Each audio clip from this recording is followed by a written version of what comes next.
તો હવે બેંકના લોકરમાં પણ દાગીના મૂકવા હવે સલામત નથી રહ્યા। જૂનાગઢમાં બીઓબીના લોકરમાંથી ઘરેણાની ચોરી। એમજી રોડ પર આવેલી બીઓબીના બેંક ઓફ બરોડાના લોકરમાંથી ચોરી થઈ છે।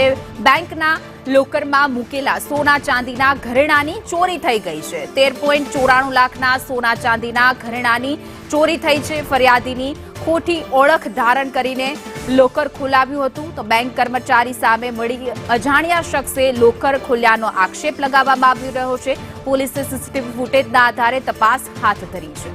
વધુ વિગતો સાથે અમારા સંવાદદાતા કેતન ઓઝા જોડાઈ ગયા છે। જે કેતન, બેંકમાં પણ હવે લોકરમાં સલામત નથી રહ્યું, કારણ કે હવે બેંકના લોકરમાંથી પણ ચોરી થઈ રહી છે। ચોક્કસ કે જે રીતે જૂનાગઢના એમજી રોડ પર પુનિક શોપિંગ સેન્ટરમાં જે બીઓબી એટલે કે બેંક ઓફ બરોડા ખાતાની જે શાખા આવેલી છે તેમાં હિમાંશુ ત્રિવેદી નામના 52 વર્ષના જે યુવાન છે તેનું લોકર છે તેમાંથી 13.94 લાખના જે છે દાગીનાની ચોરી કરવામાં આવી છે। ફરિયાદીએ છે નોંધાવી છે કે પોતાની ખોટી ઓળખ આપીને બેંક કર્મચારીને વિશ્વાસમાં લીધા હતા અને તેણે અજાણ્યા શખ્સ સામે લોકર ખોલીને તેમાંથી ચોરી કરી હોવાનો ઉલ્લેખ કરવામાં આવ્યો છે। સમગ્ર ઘટના સીસીટીવી કેમેરામાં કેદ થઈ છે અને સીસીટીવી કેમેરાના આધારે હાલ તો પોલીસે તપાસ શરૂ કરી છે। જી કેતન, સમગ્ર માહિતી બદલ આભાર।